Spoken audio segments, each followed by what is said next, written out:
Hello friends, जय माता दी। कैसे हैं आप सब। श्रावण बगिया रैन सुहानी, आनंद मंगल गावे सखियाँ, चरमर बरसे बरसा पगली। आज जसुमती मैया घर आए काना, दरबार आज मैंने भी सजाया।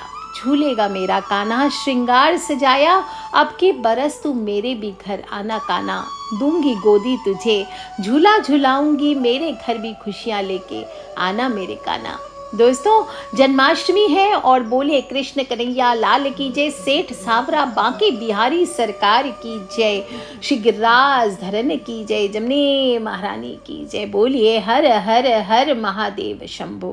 दोस्तों, 30 से 40 सालों के बाद इस बार 2024 में कृष्ण जन्माष्टमी बिल्कुल द्वापर युग जैसे 4 शुभ संयोग लेकर के आ रही है। और इस दिन आप जो भी पूजा करते हैं, भक्ति करते हैं, व्रत करते हैं, उपवास, कीर्तन, प्रभु के लिए कुछ भोग बनाते हैं, जो भी करेंगे इसका आपको अनंत फल प्राप्त होगा। आइए जानते हैं जन्माष्टमी कब है। 2024 में ही लोग जोर शोर से जन्माष्टमी की तैयारियों में लगते हैं। जन्माष्टमी यानी कृष्ण जन्म उत्सव का महा त्योहार मोहरात्रि महारात्रि है दोस्तों। और भगवान श्री कृष्ण का जीवन बहुत ही अद्भुत और अलौकिक रहा है। बताने की ज़रूरत ही नहीं है कि विष्णु भगवान के 8वें अवतार हैं। और कहते हैं इस दिन लाला का श्रृंगार करने से, उनके बाल रूप के दर्शन करने से, व्रत करने से, व्रत के पुण्य प्रताप से साधक की सभी मनोकामनाएं पूर्ण हो जाती है। सभी प्रकार के भौतिक हो, सांसारिक सुख हो, समृद्धि हो, ऐश्वर्य हो, प्रेम हो, जीवन की समस्याएं दूर होती है। और ये जैसे आप एकादशी व्रत का पालन करते हैं, समझ लीजिए कि 100 एकादशियों व्रत का फल आपको सिर्फ एक जन्माष्टमी व्रत से मिलता है। भाद्रपद माह के कृष्ण पक्ष की अष्टमी तिथि को मनाया जाता है। और कहते हैं रोहिणी नक्षत्र में वृषभ लग्न में मध्य रात्रि को माता देवकी के गर्भ से मथुरा जी के जेल में श्री कृष्ण भगवान का प्राकट्य हुआ था, जहां उनके मामा कंस ने उनके माता पिता को बंदी बनाकर रखा हुआ था, ताकि देवकी और वासुदेव के गर्भ से उत्पन्न संतान उसकी मृत्यु का कारण ना बने। पर विधि का विधान कौन टाल सकता है। प्रभु की लीला हुई और कृष्ण जन्म के बाद ही वासुदेव उन्हें नंद बाबा और यशोदा मैया के घर जेल के 7 तालों को तोड़ते हुए उफनती नदियां को पार कर छोड़ आए और वहां से महामाया को ले आए। दोस्तों, ऐसी ही अद्भुत रात्रि फिर एक बार 5600 सालों के बाद आने वाली है। मैजिकल रात्रि है और इस रात्रि में आप जो भी उपाय करेंगे, वही नक्षत्र है, वही लग्न है, वही तिथि है और संपूर्ण सृष्टि आपकी मनोकामना को पूर्ण करने में सहयोग करेगी। कुछ लोग कंफ्यूज हैं कि जन्माष्टमी कब मनाना है, क्योंकि इस साल जगत के पालनहार भगवान श्री कृष्ण का अवतरण दिवस बांके बिहारी मंदिर में 27 तारीख को मनाया जा रहा है। लेकिन आप सभी को बता दूं कि 26 अगस्त सुबह 3:41 पर यानी कि मध्य रात्रि रहेगी। उस समय जन्माष्टमी अष्टमी तिथि की शुरुआत हो जाएगी और 27 अगस्त की सुबह 2:21 तक यानी 27 की मध्य रात्रि तक तिथि डेट चेंज हो जाएगी, 28 आ जाएगी, लेकिन 27 की मध्य रात्रि तक अष्टमी तिथि रहने वाली है। और रोहिणी नक्षत्र में भगवान का जन्म हुआ, तो रोहिणी नक्षत्र का आरंभ 26 अगस्त को शाम को 3:55 पर हो रहा है। इसका समापन 27 अगस्त की शाम को 3:36 पर होगा। और इस बार द्वापर के समान ही संयोग बन रहे हैं। कृतिका नक्षत्र भी है दोपहर को 3:55 तक। भगवान श्री कृष्ण के जन्म के समय रोहिणी नक्षत्र रहेगी, चंद्रमा वृषभ राशि में रहेंगे और 25 अगस्त को रात को 10:19 पर ही वृषभ राशि में चंद्रमा आ जाएंगे। अतः मन के कारक चंद्र देव भी ऐसे संयोग बना रहे श्री कृष्ण जन्म की लीला करने के लिए। तो दोस्तों, इस बार और भी बहुत सारे योग बन रहे हैं उस समय की तरह। हर्षण योग बन रहा है, सर्वार्थ सिद्धि योग। हर्षण योग 10:18 से होगा और सर्वार्थ सिद्धि योग शाम को 3:55 से, जो कि 27 अगस्त को सुबह 5:57 तक रहने वाला है। साथ ही साथ भोले बाबा का वास होने वाला है, यानी शिव वास है और शिव और पार्वती कैलाश पर विराजमान रहेंगे। तो दोस्तों, कृष्ण जन्माष्टमी सब मिलकर मनाएंगे। कृष्ण जन्म उत्सव है और 26 अगस्त को मनाया जाएगा। देखिए, जन्म 26 को होगा और उत्सव 27 को मनाया जाता है। तो बहुत सारे लोग बोलते हैं बांके बिहारी के मंदिर में तो उत्सव, उनका जो उत्सव होता है वो कृष्ण जन्म के बाद उत्सव मनाया जाता है। तो जन्म 26 को है, उत्सव 27 को मनेगा और शुभ मुहूर्त रात को 12 बजे से 12:44 तक रहने वाला है। और जो लोग भी करना चाहते हैं व्रत पूजा घर में, वो सभी लोग सामग्री मैं बता देती हूँ, आगे लिस्ट आप सभी देख लें। आपके पास अगर लड्डू गोपाल हैं तो लड्डू गोपाल की जो सेवा करती हैं उन माताओं के लिए तो साक्षात उनका कान्हा घर आने वाला है, झूलन झुलाएंगी, बहुत ही भावुक होंगी। और शायद आप सब अभी भी ऑलरेडी झूला का श्रृंगार कर ही रही होंगी। तो आपके पास लड्डू गोपाल है, जुगल जोड़ी है, कान्हा की मूर्ति है या श्रीनाथ जी की सेवा है, तो सबसे पहले इस दिन आपको अभिषेक ज़रूर करना चाहिए। कुछ लोग जन्माष्टमी होती है सिर्फ भोग लगा देते हैं, ऐसे नहीं करना है कि सिर्फ खाना खाना। इस दिन आप सुंदर से उनको श्रृंगार कीजिए, उनका अभिषेक कीजिए, पंचामृत से अभिषेक कीजिए, कच्चे दूध से, जल से, जमुना जी का जल हो आपके पास, जमुना जल से अभिषेक किया जाता है और अष्टगंध से अभिषेक किया जाता है, चंदन से अभिषेक कर सकते हैं, बहुत सारी चीज़ें हैं। कुछ ना मिले तो शुद्ध जल से ही अभिषेक करें और कान्हा को सुंदर वस्त्र पहनाएं।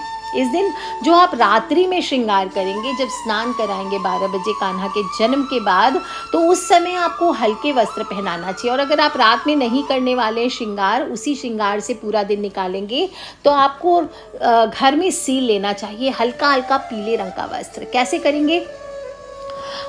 ये ड्रेस बनाने की विधि मैं पहले भी बता चुकी हूँ। आप एक सफ़ेद कपड़ा बिल्कुल पतला थिन मलमल का, उसको धो के सुखा दीजिए, एकदम सॉफ्ट हो जाएगा। उस पर आप भिंडी से केसर घोल के, भिंडी से या कुमकुम से उस पर छापे छापे जैसा आप डिज़ाइन बना सकते हैं। मैं कोशिश करूँगी समय रहा तो मैं आप लोगों को बनाकर दिखाऊंगी किस प्रकार से उस पर छापे लगाने हैं।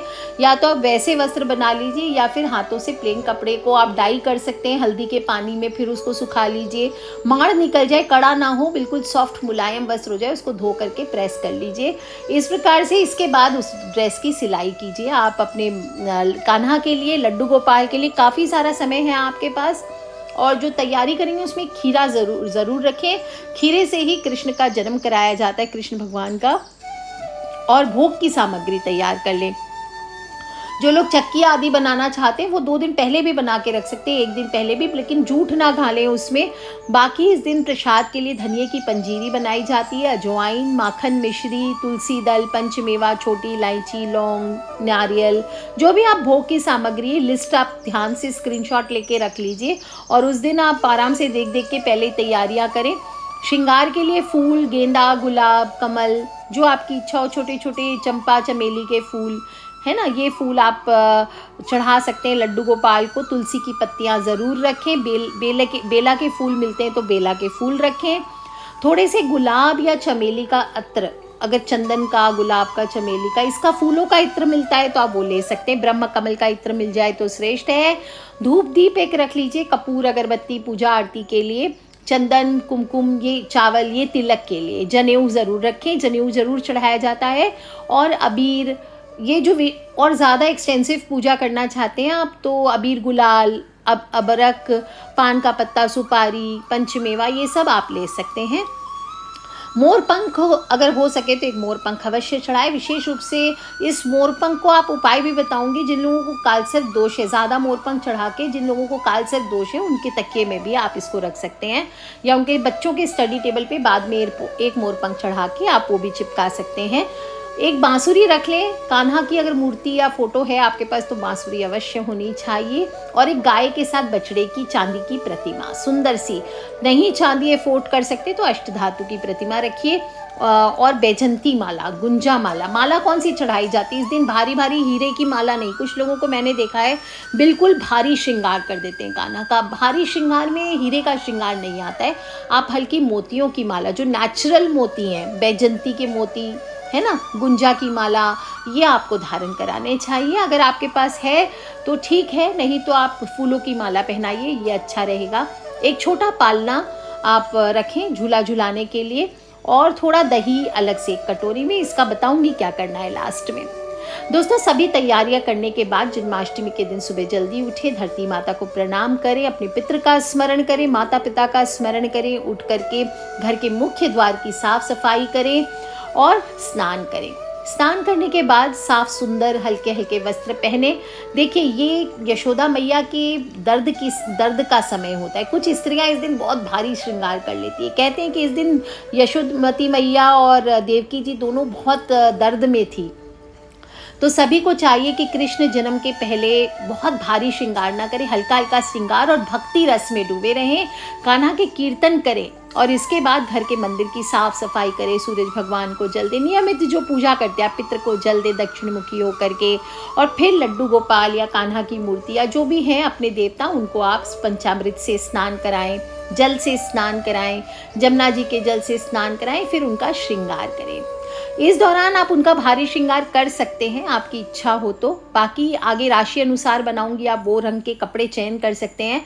और बाल गोपाल को चंदन, अक्षत, तिलक आदि लगाइए, धूप दीप जलाएं, कान्हा और सभी देवी देवताओं की आरती उतारें, माखन मिश्री का भोग अवश्य लगाएं।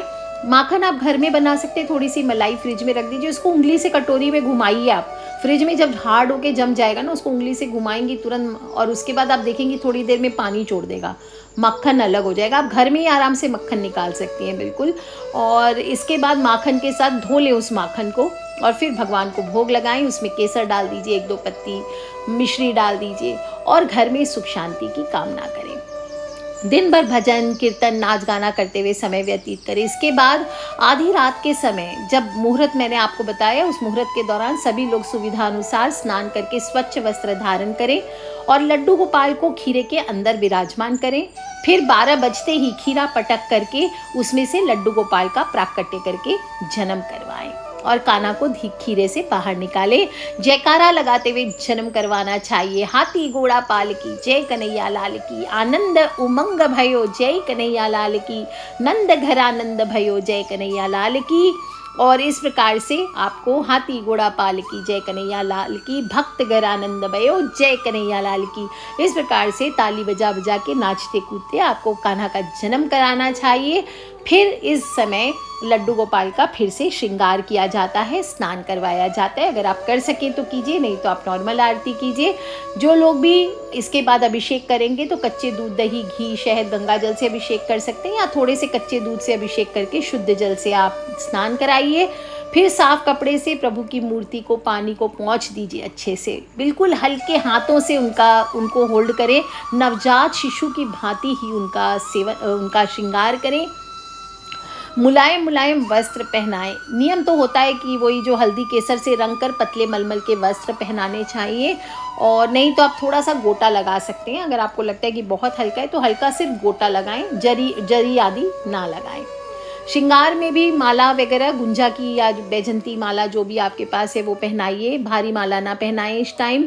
केसर चंदन का तिलक करें, बांसुरी और मोर पंख धराएं, पुष्प अर्पित करें। जो भी आपने भोग बनाया है वो उनके सामने सजाकर कुट्टू के आटे की पूड़ियाँ, समा के चावल, मखाने की खीर, साबूदाने के बड़े, आलू का हलवा, लौकी का हलवा, धनिये की पंजीरी, अजवाइन, पाग आदि लगाने के बाद कान्हा की आरती करें, जय जयकार लगाएं और अंत में भोग खा करके प्रणाम करके कान्हा को बोले कि आपके घर में खूब खुशियाँ आए, आपके घर में सुख शांति बनी रहे। आप चाहें तो मंत्रों के जाप करें। क्लीं कृष्णाय नमः, कृष्णाय वासुदेवाय, हरे परमात्मने प्रणतः क्लेशनाशाय गोविंदाय नमो नमः, श्री कृष्ण शरणम मम। इस प्रकार से बोलते हुए आपको कान्हा का जन्म उत्सव मनाना चाहिए। और दोस्तों, जन्माष्टमी है, इस रात्रि में मोह रात्रि पर उपाय न बताएं तो बनता नहीं है, तो बताऊंगी आगे आने वाले वीडियोस में। इसके बाद आप सभी को प्रसाद बांट करके खाना है, शांति से सो जाना है, और सुबह उठने के बाद थोड़ा प्रसाद अपने जो भी घर में आने जाने वाले हैं सभी को थोड़ा थोड़ा ज़रूर बांटें। दोस्तों, इस प्रकार से जो भी मनुष्य जन्माष्टमी का व्रत करता है, उत्सव मनाता है, श्री कृष्ण जन्म उत्सव मनाता है, उसकी सभी मनोकामनाएं अवश्य पूर्ण होती है। तो मैंने अभी प्रॉमिस किया था आपको बताऊंगी राशि अनुसार। तो मेष राशि वाले लाल रंग का श्रृंगार करें। वृषभ राशि चांदी के वस्तुएं ज़रूर धराएं कान्हा को, खिलौने, चांदी के खिलौने आदि। मिथुन राशि वाले भगवान का लहरिया प्रिंट वाला, बिल्कुल जो मलमल के कपड़े पे लहरिया डिज़ाइन वाला आप श्रृंगार उनका कर सकते हैं। जो कर्क राशि वाले हैं वो सफ़ेद वस्त्र उनको धारण कराएं। सिंह राशि वाले गुलाबी रंगों से श्रृंगार करें, और कन्या राशि वाले हरे रंग के वस्त्रों का चयन करें। तुला राशि वाले केसरिया आप भोग, केसरिया रंग का श्रृंगार आप अपने लड्डू गोपाल का कीजिए। वृश्चिक राशि वाले लाल रंग का चयन करें, धनु राशि पीले रंग का, मकर राशि को भी पीले या लाल रंग के वस्त्रों से और चांदी की चीज़ें अवश्य धरानी चाहिए।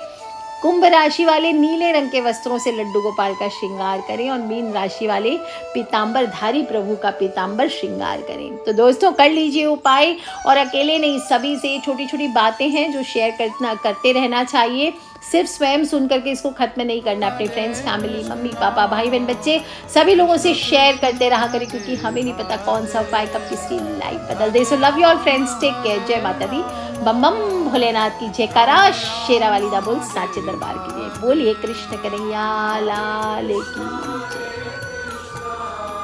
बोलिए।